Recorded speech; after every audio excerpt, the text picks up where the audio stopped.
18 juin 2009, vous regardez Vox Redé, le bulletin du Réseau de développement économique et d'employabilité de l'Ontario, en balado-diffusion.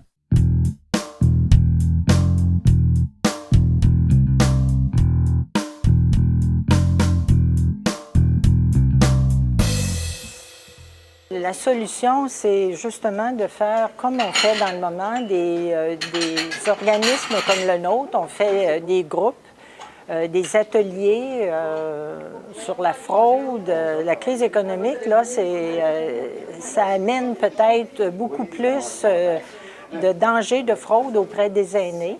Alors, ce sont des domaines où on peut, par l'entremise de nos associations, leur apporter un coup de main et leur donner un peu de prévention aussi. Bien, il y a moins d'argent.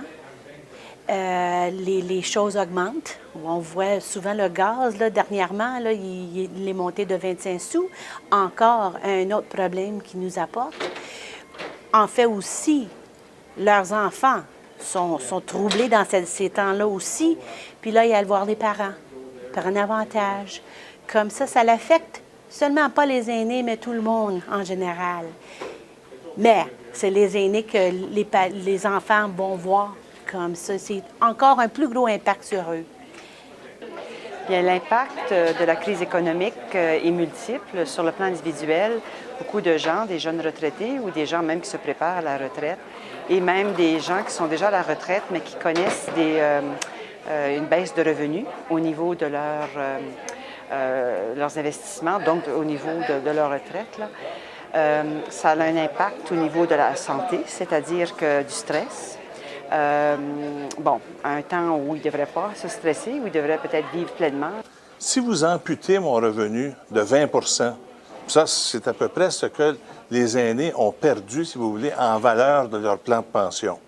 Ceux qui avaient accumulé, si vous voulez, un REER, une banque de REER, si vous voulez, pour assurer leurs vieux jours, comme moi, alors à ce moment-là, ils sont amputés, si vous voulez, de 20 % de ce revenu. Et ça, pour le restant de nos jours. Donc l'impact est énorme. Et à ce moment-là, qu'est-ce que ça fait? C'est que moi, j'étais retraité. Je vivais de ce petit pécule que j'avais accumulé.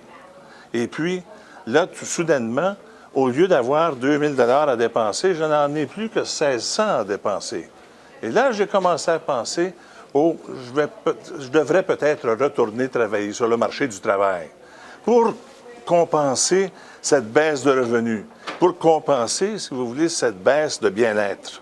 Moi, je suis rendu à un âge assez avancé. Il y en a beaucoup qui ne me donnent pas mon âge, mais l'âge est là, mais mon cœur, il dit non.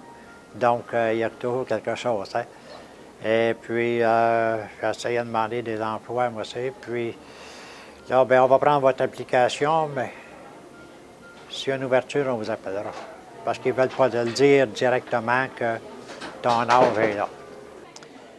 Fort probablement que la crise qu'on vit actuellement a un impact et fort probablement surtout sur les personnes aînées et les retraités.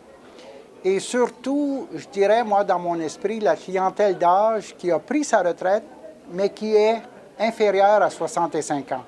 Parce que ces gens-là n'ont pas encore leur sécurité de la vieillesse ou encore leur supplément du revenu. C'est important de s'assurer de faire affaire avec une compagnie d'assurance qui est solvable au Canada et de s'assurer de faire affaire avec un courtier, qu'on développe un lien de confiance et d'avoir des bonnes protections.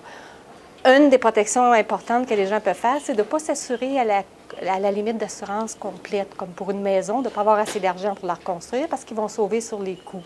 Pour les aînés, les jeunes retraités, c'est souvent un de leurs investissements le plus important. C'est important de le protéger et de s'assurer qu'ils ont pleine valeur. Si la maison brûle, il faut qu'ils puissent la reconstruire et de ne pas perdre ce bien acquis-là.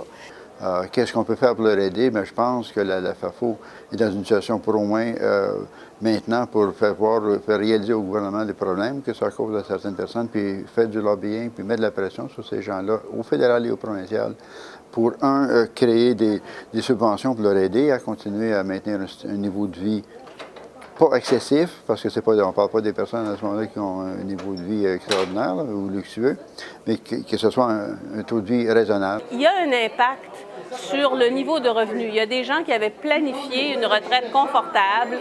Tout le monde disait de planifier et là, il y a des imprévus qui font que ça n'est pas ça. C'est beaucoup plus difficile pour les retraités de trouver des emplois à temps partiel. Les compagnies ne sont pas en mode embauche. Il y a comme une espèce de psychose. Et comment mettre nos expertises en valeur? Je pense que c'est le milieu communautaire qui va peut-être regrouper les gens. C'est pas que ce soit payant, mais je pense que le milieu communautaire a une opportunité de regrouper les gens et de leur servir de canal pour exprimer ce qu'ils pensent. Je pense que la récession économique, le gros de la récession est derrière nous et je pense que nous sommes dans une période ascendante et que dans la deuxième moitié de 2009, les choses devraient s'améliorer. Et je pense que de part et d'autre, le message va quand même se répandre dans nos milieux que le pire de la tempête est derrière nous et que le sourire du futur va être avec nous. Merci.